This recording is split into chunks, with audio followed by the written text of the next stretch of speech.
Good evening, everyone. We get started.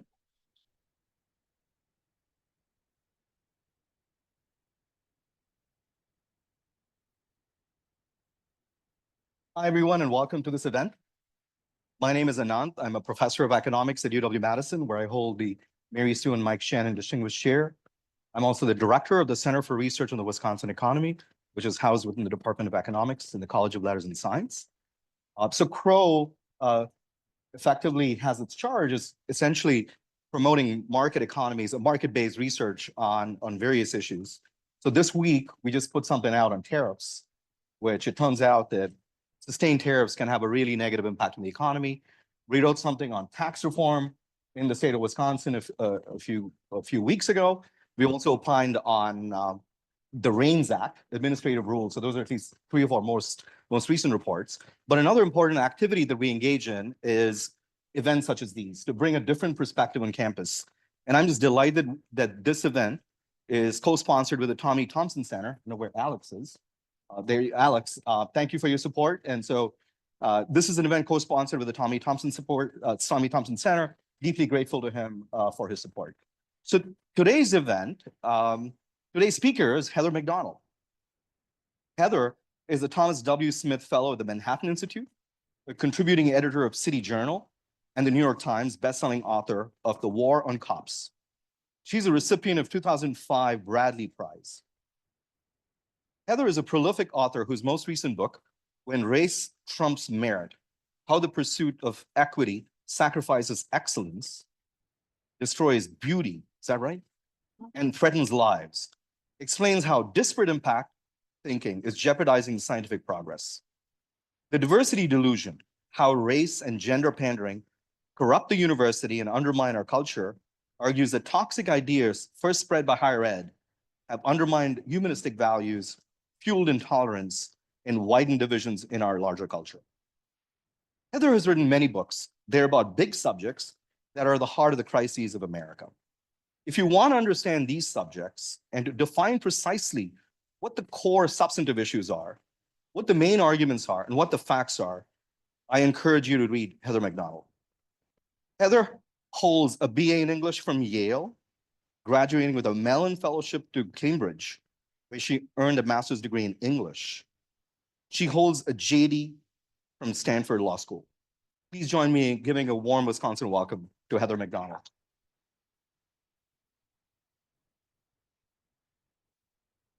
Thank you for making it.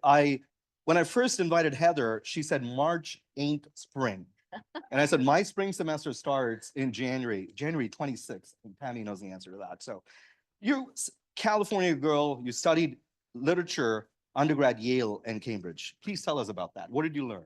First, let me say how impressed I am by this Wisconsin audience. I've spoken at UC Berkeley.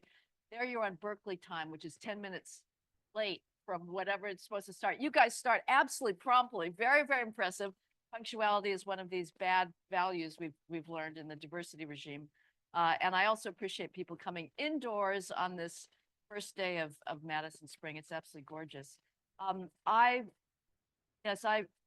to Yale was an extraordinary experience. I am particularly grateful retrospectively to realize that I was college, this was in the 1970s, studying literature at a time when nobody was telling me that I should have a chip on my shoulder because I was a female reading predominantly male authors. Instead, I was allowed to lose myself in beauty of Milton's description of paradise and Paradise Lost, the beauty of Wordsworth's descriptions of water and the mountains in Switzerland, able to sit in the Renaissance Library of Stirling reading Renaissance pastoral poetry. This was all an extraordinary experience. And I felt like I was in the presence of real knowledge and scholarship, which was also terrifying. I would turn to New Haven every semester with a sense of real dread, whether I was up to these books. These are masterpieces, and could I possibly understand them? And that was very scary. I wasted a lot of my college time, however, and this I blame myself, my own ignorance and idiocy, but I also sort of blame my professors. Even though I was there before identity politics hit, the multicultural idea of reading through race and gender identity didn't hit until the 1980s. But I was at Yale at the height of something known as deconstruction or post-structuralism. These were the major figures associated with the Jacques Derrida in Paris, Paul de Man at Yale, J. Hillis Miller. So I wasted a heck of a lot of time with a literary theory that was, I subsequent came to understand, was completely bogus. It was a facile misunderstanding of how language works. And my other big mistake was I never studied any history. And for that, I blame myself, but I also blame the cowardice of the Yale faculty. And this is something that is emblematic across the university sector. Those faculty members who had my education as their responsibility, me coming in with nothing in my head, students by definition have virtually empty noggins. They did not have the courage of their intellectual convictions to say, you must study this and this and this. Instead, it was already in the 1970s, the cafeteria curriculum, which you only had one, you had pick and choose. And so I got to fulfill my history requirement with one course, and I chose intellectual history. Okay, fine. Intellectual history, good subject. But I happen to be at a university with one of the great American history departments. I took none of it. And again, this I think is typical of the abdication of today's faculty that do not have the courage to say a well-rounded member and recipient and beneficiary of Western civilization should read the classics, and you should have a knowledge of history. Other than that, though, I'm still happy that I went there. So awesome. Let's dive right into it. What is diversity? How would you define it as it pertains to DEI? And what is the evidence that diversity actually matters? Either in university settings and research teams, firms, whatnot. Well, I'm going to a trigger warning here. I'm going to speak about matters which most well-meaning Americans would rather not look at for understandable reasons. And I'm also going to speak about averages. Speak about a group average says nothing about any individual within that group. Not make any inference about any individual within a group based on a group average.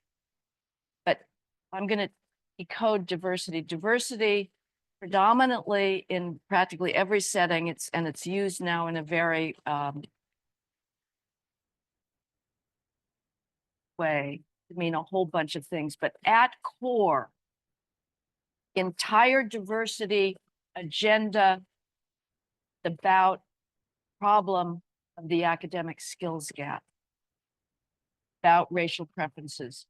That is the core issue about diversity. And it grew out of the Supreme Court case of the University of California versus Bakke. 1978, there was a young man who had applied to medical school at the University of California, Davis, several times, and he was rejected every time. And at that point, Davis had a very explicit program to try and get more Black medical students. And it had a completely distinct set of admission standards. So if you were a Black student, you could be admitted with MCAT scores that were automatically disqualifying if presented by a white student. So Bakke sued and said this is a violation of the Constitution Equal Protection Clause, which says you can't discriminate in state government benefits on the basis of race. And the Supreme Court was very divided on the issue. The liberal bloc said this type of racial preference program is acceptable as compensation for America's egregious history of racial hatred, of actual white supremacy. But others said not, that you can't hold present generations responsible for what happened in the past, and you can't hold like Bakke, he shouldn't be penalized for the fact that in the past, the United States was a egregiously, cruelly, heartlessly white supremacist country. The compromise position was written by Lewis Powell, that I reject the compensatory rationale, not fair to Bakke. I reject the rationale that we need this to create more Black doctors because they'll work in Black neighborhoods. No evidence for that, no empirical evidence. But what is a legitimate reason to have racial preferences and double standards in college admissions is the diversity of the student body. And he just pulled this out of the hat. At that point, there was no after the fact evident efforts to try and create some kind of social science basis for this. But he just said, well, it's good for white students to have Black students in their proximity. So schools, I'm giving you a green light to continue having completely double standards of racial admission standards. None of this would be necessary without the academic skills gap. And that's what we never talk about. And here's the data that is very difficult to speak about.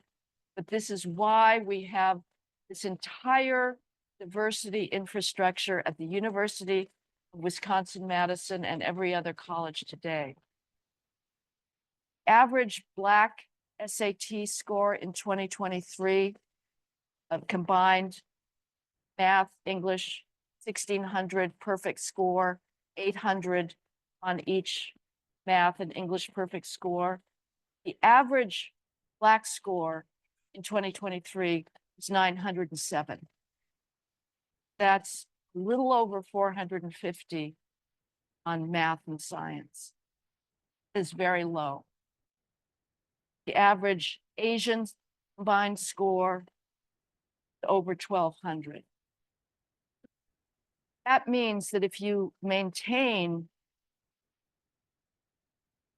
race-blind admissions in selective colleges, in selective law schools, medical schools, you are not going to have if you're admitting on a colorblind basis, you're not going to have anywhere near like racial proportionality. The gap is it's worse on LSATs, worse on the medical college admissions test. It's worse on the GMATs, GREs.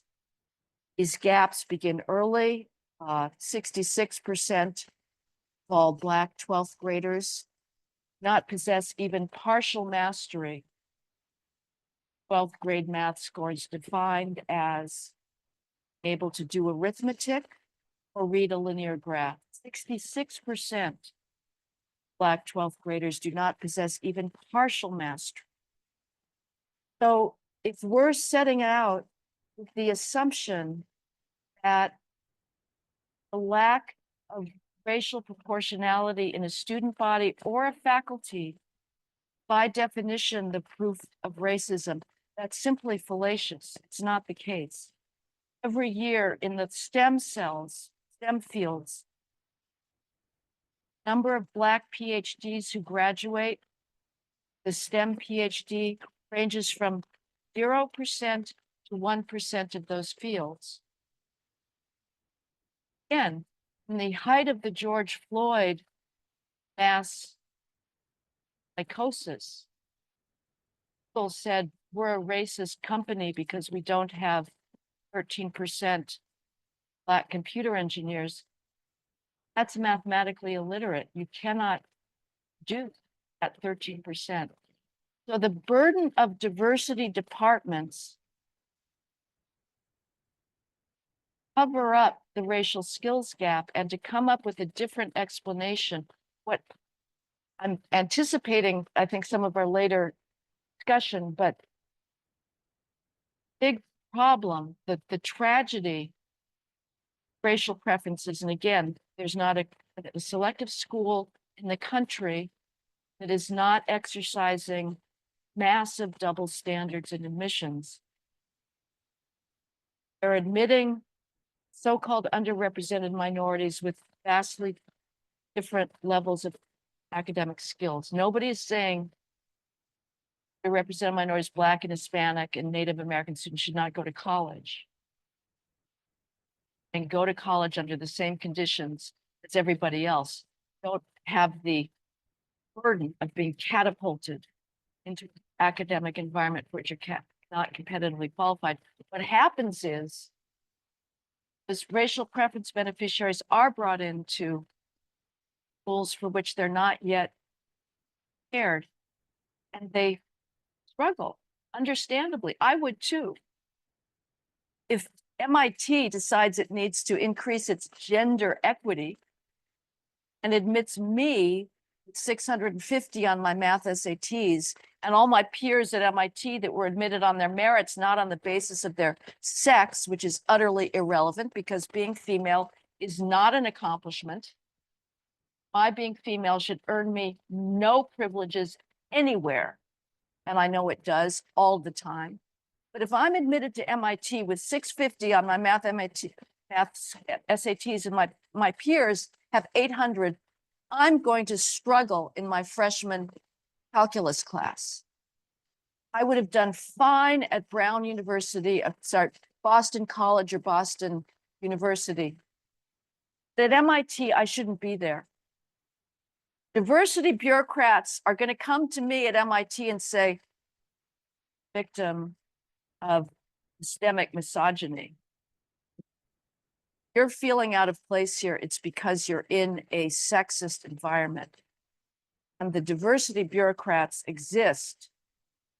The problem exists in the environment and not with our system of trying to create diversity when that is against best interests of the students that are the alleged beneficiaries of it. Let me make 2 or 3 comments. One, my job is to push back. So I would argue the following. So we want to separate people into 2 categories, just depending on what the bases or interventions are. So in that category would fall African Americans and Native Americans. We oppressed them for centuries. We can argue about how long it takes to converge. There's a great paper, which is not yet published, written by me, that suggests that this convergence rate is really slow. Like you shouldn't expect convergence right away, but the convergence is going to take a very long time. So that's point number 1. Point number 2 is African Americans and Native Americans have really not benefited a whole lot from these policies. If you look at the fraction of students, at least at Madison, who are African American, it's been flat at like a very low number for a very long period of time. Maybe the fraction of Black faculty has gone up a little bit, but they haven't been the beneficiaries of DEI policies. The third is kind of probably the more important point, which is the skills gap.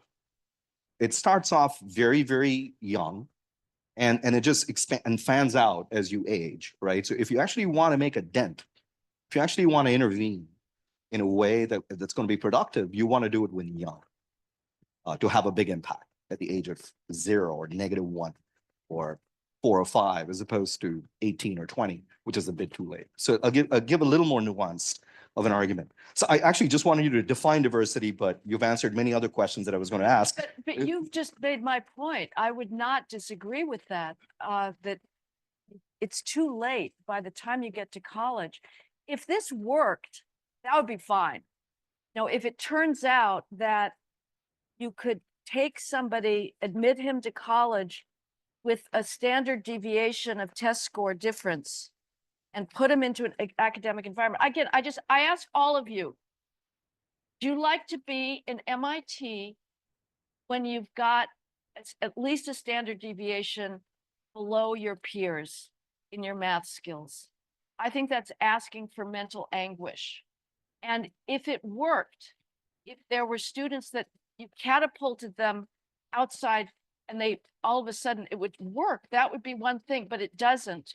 But in that case, why don't we do it for every student? Like, why should anybody suffer the burden of going to a state school? I know California better than the Wisconsin college system, but in California, you know, why should anybody suffer the humiliation of going to University of California, Riverside? Everybody should go to Berkeley. You know, we should all go to Berkeley if skills don't matter. But the fact is, empirically, it has been demonstrated that catapulting students of any group into an academic environment for which they are not competitively qualified does not help them. There was you like empirical papers, understandably, a very lovely study that was done at Duke University by an economist there, Peter Acciadicchiano, that showed that the percentage of Black male freshmen who entered Duke intending to major in a STEM field was larger than the percentage of white male freshmen who entered with the intention of majoring in a STEM field. But by the end of their time there, the STEM fields had very few Black students in them. They had all attrited out into humanities courses, Black studies, because they were not competitively qualified. Had those students, instead of going to Duke, gone to a North Carolina university school where they shared the same qualifications as their peers. Again, the point is not to not go to college, it's to go to college under the same conditions as everybody else. Could stand a much better chance, and this has been shown, of graduating the STEM degree. We talk about the STEM graduation rate in HBCUs, historically Black colleges and universities, because there's no mismatch there. Mismatch is not, it's not a benefit. If it were true that systemically for Black students, the test scores were under predicting their academic level of preparedness, what you would expect is that those students would do better than their SAT scores predict. In fact, the opposite is the case. Peter's a Wisconsin PhD from our econ department, so I know the work really Well, so you trained him well. Let me quote the diversity delusion. A charged set of ideas now dominates higher ed. That human beings are defined by their skin color, sex, and sexual preferences, and the discrimination based on characteristics has been the driving force in Western civilization. These ideas have remade the university, some intellectual history. Where did these ideas come from, and how did they become dominant? Well, again, I can say it was not dominant in the 1970s. I was not taught to think of myself predominantly as female and therefore a victim. This was, again, an incredible luxury, and it saddens me that students today, by and large, are not getting that.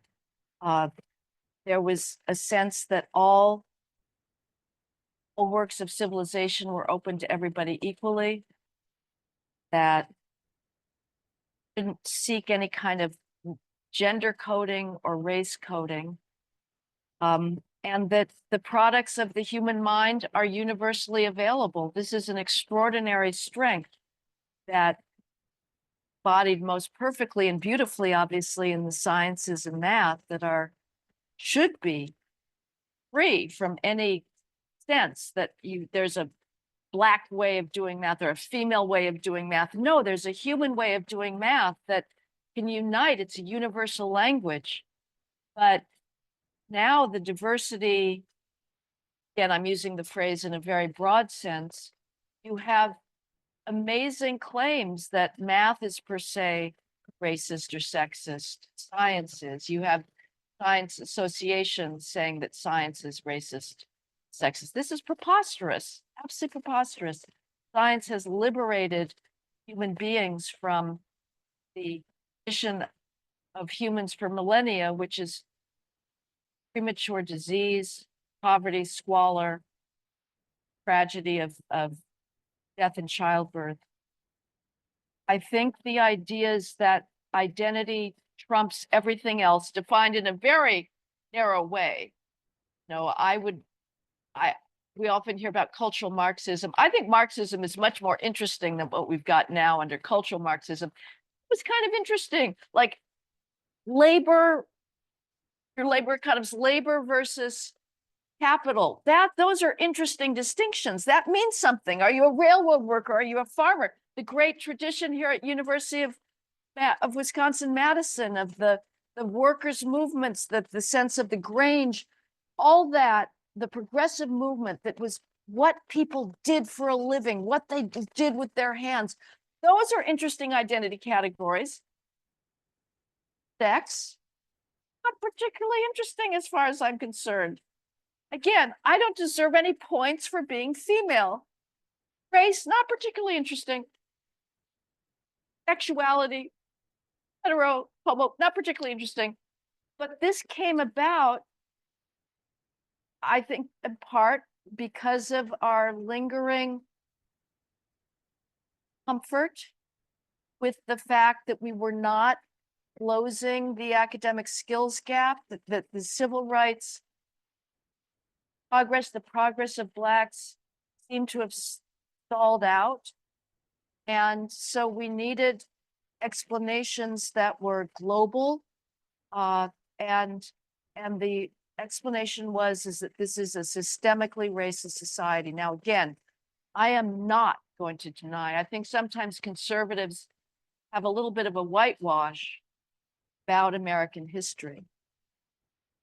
And cruelty of your average white until very recently, just heartbreaking. The great civil rights heroes, the great performers were living up to bourgeois ideals and were still treated with contempt. It is absolutely heartbreaking. As improbable as this would have seemed in the 1960s, country has done a massive about face. And I challenge somebody to find a mainstream institution today that is not exercising preferences in favor of underrepresented minorities. It is the goal of every corporation, of every law firm, of every bank, of every university, of every media newsroom. Diversify. But the gaps have not been closing. So the diversity explanation of systemic endemic racism was something that was, in one sense, comforting to hear. You mentioned, that's interesting. Okay. Western civilization, that being the defining characteristic of Western civilization, the discrimination, the racism, whatnot. That is bogus. Now that I'm never going to accept, because there has not been a civilization anywhere that has not practiced slavery, that has not practiced imperialism, that has not practiced colonialism.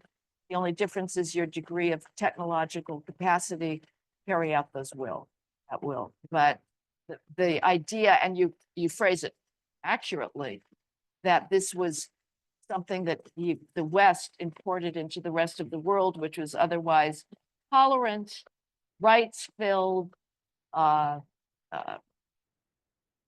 just respect for all that, and not ever engaging in genocide, tribal warfare. That is the fallacy. What role does federal money and mandates play in the growth of DEI? It plays a role, but I wouldn't give universities a free pass by saying, oh, the feds made us do this. A lot of this is completely self-initiated. It comes out of a culture that has grown in the faculty over the decades, where larger and larger portions of the faculty are committed to these fundamental ideas that the West is uniquely racist, that any disparities in any institution are by definition the result of racism. That is the key idea in our current world, that any disparities in any institution show that that is a racist institution or a sexist institution.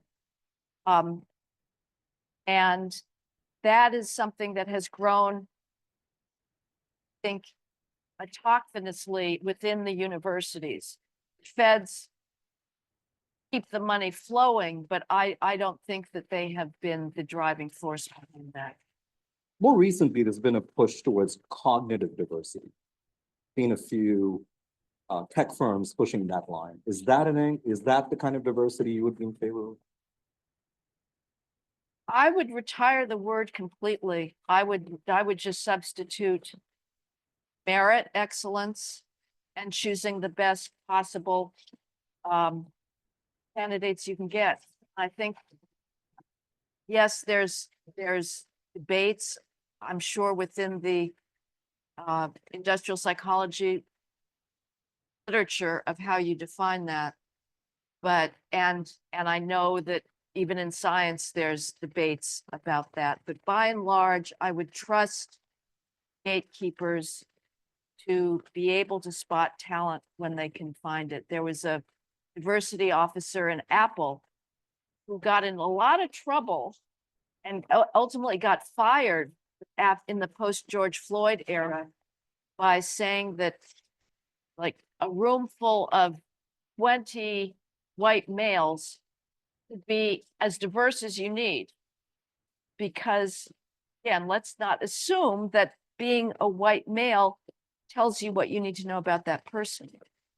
So searching for cognitive diversity, I just think that's a sideshow. I would just say, get the best possible engineers, get the best possible computer scientists, get the best possible scholars of romantic poetry. And if they're all of one race or another, or one gender or another, I don't care. I want to be taught by the best scholars in the field. And I really do not give a damn their race and sex are. And I don't think students should either. I want to turn to faculty hiring. In the early days of affirmative action in faculty hiring, universities saw positive results by attempting to more systematically and broadly solicit applications for specific positions. One of the main complaints at the time was that most faculty hiring, this is 70s and 80s, took place in an old boys network kind of framework. Vacant positions were not advertised. Most hiring was done on word of mouth recommendations. Don't such discriminatory policies call for intervention to ensure that we have equality of opportunity? Well, we've done that, and I'm all for outreach and making sure you're advertising as broadly as possible. But the idea that there's an old boy network going on now, I suspect that you would disagree with that. And what we have instead in many schools, maybe the University of Wisconsin, thanks to its board, has been fortunate enough to avoid this, but you have instead political litmus tests where the first screening, before you can even go further in a faculty search, is you have to sign a loyalty oath to diversity principles, which basically diversity principles is just shorthand for, I believe that the United States is an endemically racist place, and that any disparities in this institution are the result of discrimination. And you have schools in the STEM fields that, most famously Berkeley biology department, threw out 70% of the applications it had received for a biology hire because the diversity statement that was offered by the candidate was not sufficiently enthusiastic. They didn't even bother looking to see what the scientific qualifications were of these biology applicants. And you have, I've written a lot about the STEM fields. I talk to chemists, to engineers who say, to people working in oncology, who say, I'm spending more time either getting a federal grant, to get back to your federal point, writing how my research in understanding cell signaling in nematodes is going to work in trying to figure out this particular cancer, trying to make a justification that that helps race and sex diversity, than I am trying to justify my scientific research. And so you have faculty that are spending a lot of time trying to pigeonhole their research into fighting phantom, I would argue, phantom racism. And that is now what is the litmus test. It's not the old boys network. Let me move on to a specific quote, and it'll be interesting to see how you respond to this. There's been a growing feeling that universities to this day practice hiring policies, as far as faculty hiring is concerned, that pose either legal risk or probably even unlawful. I'll give you one example. This is the Ohio State Dean of Natural and Mathematical Sciences. She told a faculty search committee, quote, diversity of candidates has to be as high a priority as scholarship. And if the slate of candidates you bring forward are not diverse, I will simply ask you to keep searching. Are these kinds of hiring practices pervasive across campuses, and are they? Absolutely, they're pervasive. I know an engineer, electrical engineer at UC San Diego, and he does a lot of patent work. And his dean, they'd done a faculty search, and their final 3 candidates were all male. They weren't all white male, but they were all male. And he basically said, start over. You cannot have your final 3 candidates being male. And so they brought females in that were not competitive. They spent the time of interviewing them, bringing them in, and they were not competitive. And again, I don't care. I don't feel like I've got a chip on my shoulder that I'm going to be insulted by that. If that's the case, so be it. And he said, again, they went through the process. They brought somebody in, but she didn't make the cut. And he again said, go back and start over again. This is pervasive. And they didn't hire her, but then they have this secondary channel called the excellence. It's really Orwellian. They have then a second track for the excellence candidate. So if she didn't make it, it was an Israeli scholar, she didn't make it through the normal channels, they hired her anyway. So this type of pressure is absolutely pervasive to define academic competence on the basis of race and sex. And again, I say, get rid of all of it. It's insulting. And you are putting people with the stigma of possibly being a beneficiary of a preference. There's a law professor at the Yale Law School, Stephen Carter, who wrote a book in the 1990s called Reflections of an Affirmative Action Baby. And he said, I will never know if I've been hired because I'm the best candidate or because I'm the best Black candidate. And I can say perfectly honestly, I know I've been chosen because I'm the best female candidate. I was put on a panel, I was asked to be on a panel on Fox News that was on interest rates or something. I said, oh, you've got to be kidding. That's not my field. You're asking me because I'm a female, right? And you need to have a female on your little Fox gender equity ratios, satisfy Roger Ailes or whoever. And they said, yes, it was quite obvious. And I'm sure this happens all the time, that I'm put onto panels because I'm female. Now, I'm not going to take it personally, you know, but I still think it's completely absurd. But we've had the outgoing head of the National Institutes of Health, Francis Collins, who called on his colleagues in the biochemistry fields to boycott manels. People here know what a manel is? A manel is a panel or a conference that is predominantly male. And Francis Collins, the most influential man in our scientific research, called on, he said, I am boycotting males and I want you to do so. Meaning, if there's a conference on Alzheimer's disease and it's cutting edge, and it just so happens that the best researchers in the field are going to get together and try to solve this human scourge, and they've been selected on the basis of their research integrity and their potential for freeing us from this tragedy, and they have not chosen females for that panel, should not take place. I think that's a way of ending civilizational progress. It's more important we advance knowledge than that we make females feel that they're included. You should be included because you are the best possible candidate, not because you're the best female candidate. All I can say is, unlike Fox, we didn't invite you to give it. I don't know. I wouldn't be so certain. So I'll give you one more example. UC Berkeley Law Dean Ervin Chemerinsky says, and I quote, I'll give you an example from our law school, but if I'm ever deposed, I'm going to deny I said so. When we do faculty hiring, we're quite conscious that diversity is important to us. And we say diversity is important. It's fine to say that, but I'm very careful when we have a faculty appointments committee meeting. Anytime somebody says, you know, we should really prefer this candidate or that candidate because this person would add diversity, don't say that. You can think it, you can vote it, but our discussions are not privileged. So don't ever articulate that's what you're doing. This is a law school dean. I guess I'll phrase the question this way. If this is really discriminatory or unlawful, why haven't there been a lot more lawsuits?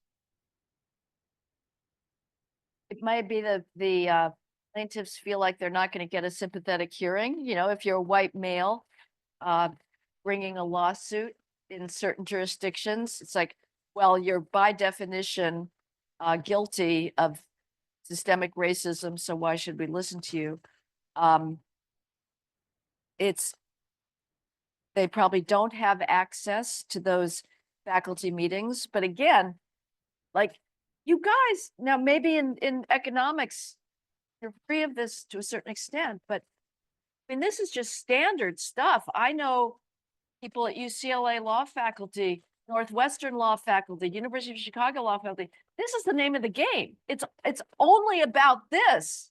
It's all about diversifying the faculty. And the standards are very different. The faculty that are brought in under this rubric would not be there, but for the diversity pressure.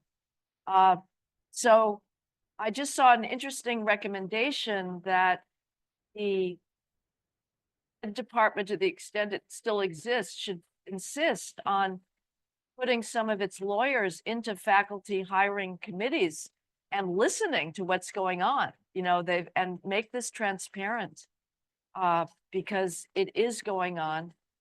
It's still going on in admissions.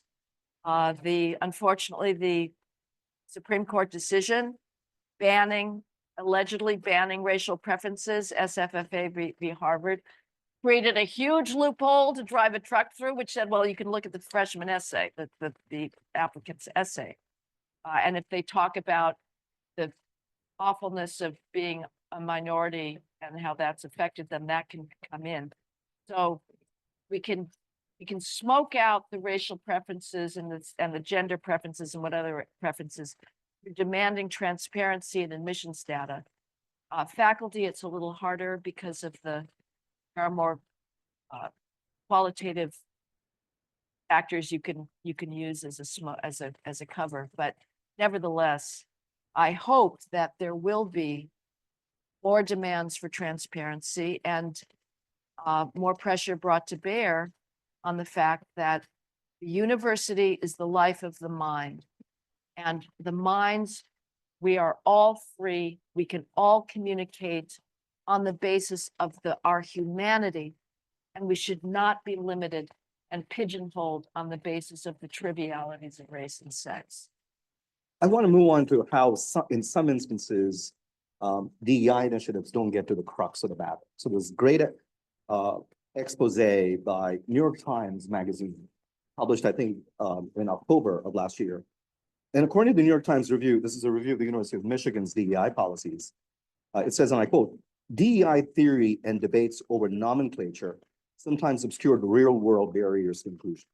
The strategic plan for Michigan's renowned arboretum and botanical garden calls for employees to rethink the use of Latin and English plant names, which actively erased other ways of knowing. So basically the issue was, why aren't poor kids, minority kids, going to the arboretum and botanical gardens? And so they had a 37-page document renaming the plants. And then they interviewed the guy who used to run the arboretum. The number one issue across the board was always transportation, says Bob Grease, who led the Arboretum and Gardens until 2020. We were never able to get funding for that. So sometimes DEI policies don't quite get at the crux of the problem. You feel as though they're geared towards sparking a more revolutionary re-understanding of relations rather than solving specific problems. I think it's absolutely ideological. Again, its core premise is that the West is uniquely racist, endemically racist, systemically racist, and that disparities are always the result of racial discrimination. So yes, it is a worldview that came out of the universities and spread, grows out of our understandable sense of historical responsibility for slavery. But yes, a lot of the solutions are preposterous. I mean, all of the tearing down of statues or renaming buildings. I can guarantee you that no students know the lineage of this. I mean, Linnaeus, we should be very grateful for Linnaean classification. No, none of us really have the mental power to do what Linnaeus did. We should be grateful for this. We should have a sense of the tradition of those Latin names, what they represent, their fecundity in being able to distinguish the multiplicity of reality. And you can change the names all you want. The problem, as you say, Professor Seshadri, begins much earlier in schools, in culture, in homes, in values, and coming up with these name changes is besides the point. But it allows people to have crusades that they can feel like they are involved in justice crusades, which everybody wants to believe that, understandably, that they are making a difference in the world. The next is about the infusion of politics into science. So Scientific American, for example, which has been in continuous publication since 1845, featured great minds such as Einstein and Oppenheimer. In 2024, they took an explicit position in the presidential election, and they did previously as well. What was interesting to me, at least, was they seemed to directly equate science with a certain set of policies. It criticized Trump's support as president for a work requirement as a condition for Medicaid eligibility. By contrast, it supported Ms. Harris and claimed that she would support science and improve health by expanding Medicaid coverage. That is, Scientific American seems to be making clear that for anything to qualify as science, it ought to support a bigger welfare state. And in my view, whether the welfare state increases health is, according to them, not up for debate. In my view, it's not a settled area. Neil Ferguson at Hoover refers to all of this as the treason of the intellectuals. Chancellor Meyer of Vanderbilt says, we have to be extremely worried that standards of scholarly excellence are being undermined by political position taking. How do we get to this place? How has the infusion of politics into science affected the quality of intellectual output, and in particular, entrepreneurship, innovation, and science? Well, we got there by virtue of cowardice. The people, the Scientific American, the science associations, it's just stunning. These are the gatekeepers. These are the people who should be saying, come and be a scientist. This is just the most extraordinary. The scientific method is one of the greatest inventions of human reason to guard against the multiple fallacies of reasoning that human beings are prone to. Double-blind experiments, randomized controlled experiments, these are fantastic creations. Overcome irrationality. And we should not take any bit of science, the explosion of curiosity, of the tinkering of the Royal Society in London in the 17th century, of amateur scientists that were trying to understand chemistry, the circulation of the blood. It's an amazing thing that we are inheritors of this. We should be down on our knees in gratitude. And yet you have the heads of scientific associations saying that science is racist. This was the post-George Floyd.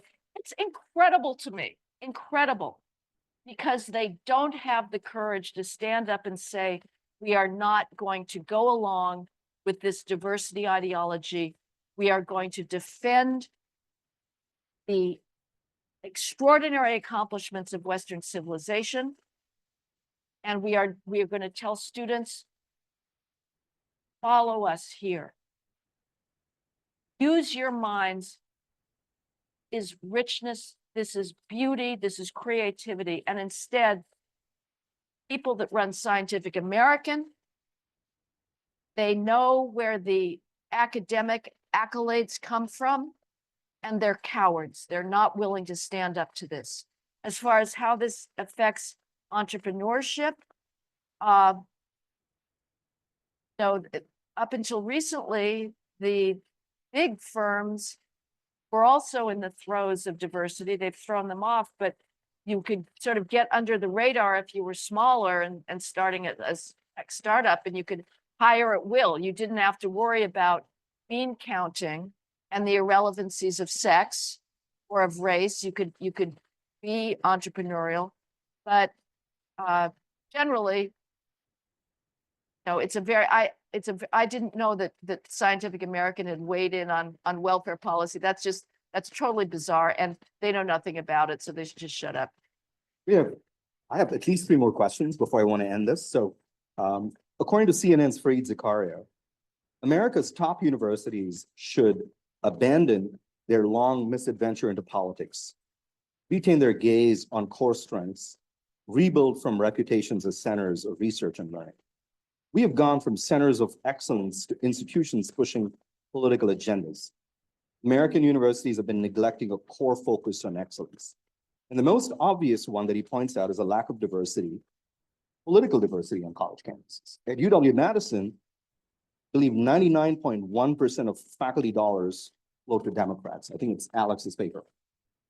There were speech codes, statements issued on numerous social issues, elimination of SATs.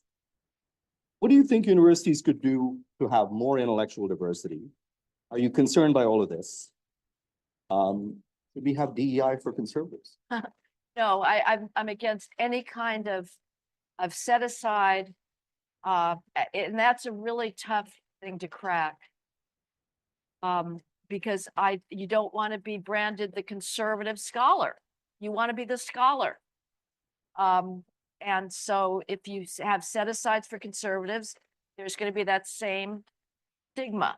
Are you the best scholar? Are you the best conservative scholar? And you want to be the first, not the latter. So the real tipping point where it takes a whole lot of spine to be the only conservative on the faculty, when there's a lot of groupthink, it shouldn't matter. David Horowitz used to talk about being taught at Columbia in the 1950s by avowedly Marxist professors, but they had the self-discipline and the lack of narcissism that you see in today's professors to not bring their politics into the classroom. They weren't going to give a lecture about Trump or whatever, and felt enough respect towards the tradition, which it was their privilege to curate. They would try to give their students an unfiltered exposure to that. So in theory, 100% Democratic faculty shouldn't matter. I suspect that my teachers, when I was in college, because universities have always been, except for the 19th century when they were religious schools, then they were conservative, but starting with Madison, you know, the whole public university ideal, land grant colleges, and the rise of sociology, they started to have a more critical approach, been known as the hermeneutics of suspicion, their subject matter. But so how you balance that, I'm not sure. But again, I don't know what the politics were of my professors. Sure, they were, given that deconstruction already had the potential for being more political, they were probably left with, but it didn't matter so much.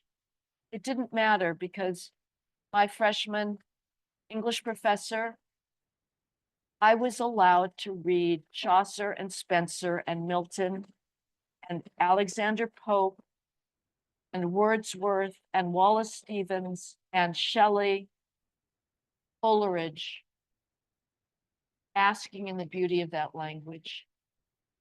Very grateful to that. And I'm grateful to Margaret Ferguson for that, even though I think she probably was pretty left-wing. So it's tough. I guess, you know, one of the solutions that I know a lot of foundations and creative thinkers, philanthropists are sort of creating centers on campus for bringing in a broader range of faculty. That's possible, but that type of structural thinking of how you solve that, I'm not sure. I think you within the university might have better ideas than I do. Is the current attack on universities primarily driven by DEI? Or is that just an excuse to tear down research universities, which are politically unpopular anyway? You look at Gallup polls, and I think about a third of Americans say they have some confidence or a lot of confidence in higher ed. Follow-up is, why did Trump administration decide to attack universities now and not in 2016? DEI worsen all of a sudden? Yes, but he did. I just think his first administration was sort of more slapdash. He's obviously got some team now that is really, they know the code of federal regulations, they know the statute books. It's sort of they know where the bodies are buried because they're going after, they haven't taken on disparate impact standards yet, which they better get to. But they know a lot of where the diversity regs are throughout the federal government and in statutes, and they're going after that. It's very well prepared.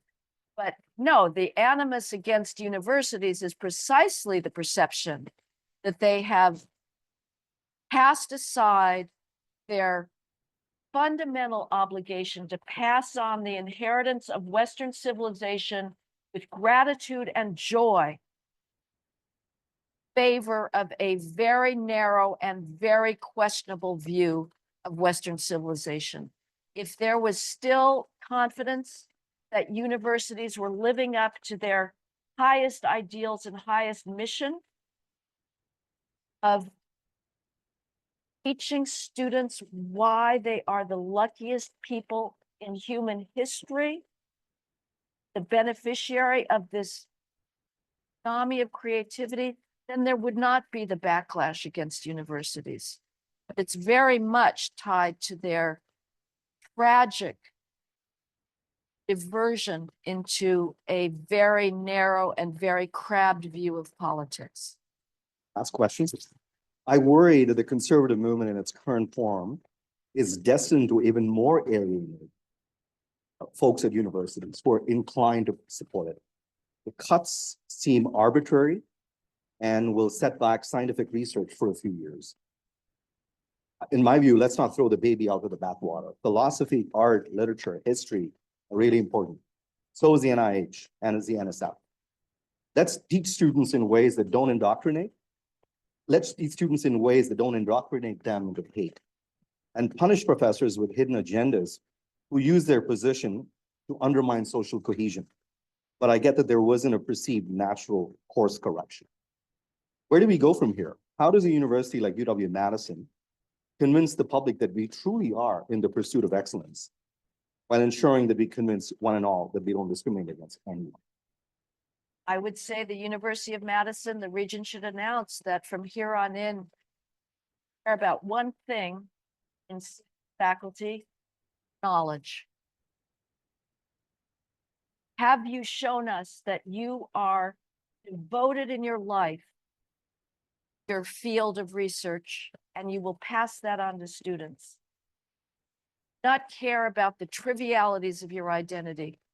We do care about making sure that the students here come out with their empty noggins as filled as possible in a mere 4 years, which is never enough. As much knowledge, as much substantive knowledge as you can possibly cram in. That is our only mission, and we are obsessed about it. I would say that, yes, I agree with you that some of the cuts have been hasty. We've discussed this offline or online, whatever, off stage. The NIH funding cuts to the indirect cost reimbursement. This is a really complicated issue. And it was done in a very blunderbuss method. On the other hand, just for the sake of discussion and devil's advocate here, I would say that universities have very, very little credibility, leaving aside the politics. The bureaucratic bloat is beyond belief, and a lot of it is driven by politics. With the entire student services bureaucracy, you have just new functions being added to new functions, the enrollment specialists, the retention specialists, the student wellness specialists, the vice provosts and associate deans of belonging. Now we're a lot of this, again, that's getting into the diversity stuff, but there has been no effort to control bureaucratic bloat. And in many places you have the student body is in equal numbers to the administrators, and the growth of administration has been much, much faster than faculty. So yes, things like this funding cap on the indirect cost reimbursement for scientific research, it seems severe. On the other hand, you think this gets you to cut the administration, so be it. So you can make a case that at this point, the only thing that's going to work is very strong measures. But I agree with you that and I've spoken to some scientists about this who said, in theory, the faculty should be on our side because we don't like the bureaucratic bloat either. And if this is a way of getting at that, we're for it. But it could have been done in a more gradated fashion. So possibly there was a one hope there of getting some faculty supporters. On the other hand, the idea of getting a critical mass of professors anywhere being willing to voice support for the Trump administration is pretty minuscule. That's fair. We didn't get a chance, we're out of time, but I want to end. We didn't get a chance to talk about Claremont McKenna, but you've got to agree that your experience at Madison is a lot better than your experience at Claremont McKenna. Yes. Where you were almost shouted down and free speech. Mavens, yes, absolutely. Thank you. Awesome. Please join me in thanking Heather McDonald. Thank you, Heather, for making